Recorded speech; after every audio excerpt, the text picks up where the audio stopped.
the construction industry. You're under pressure all the time. We're always under the gun. You have to stay until the job's done and get it figured out, and we've become pretty good at that. In New England, it's not the easiest job to work all year round. It's scorching hot in the summer, freezing cold in the winter. You definitely have to be into it. I'm very lucky to have the crew that I do. My father immigrated to America back in the late 60s. He started our company in 1987, built the company up over the years.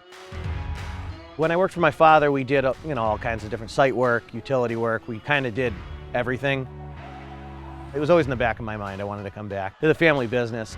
It's worked out pretty well so far. Currently employ between 10 and 15 employees, depending on time of the year. We specialize mainly in utility work, water, sewer, and drainage.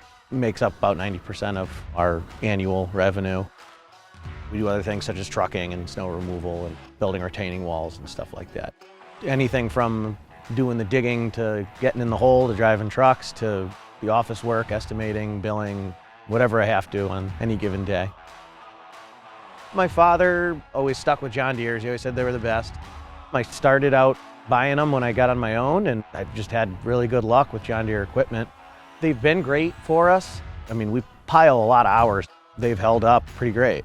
If it's not broke, why fix it? It's kind of the way I look at it. I've tried a couple other brands out, and we just weren't fans of them, and they've been good to us. Our dealer support is great, parts availability, very little downtime. And these machines to kind of go everywhere, do everything.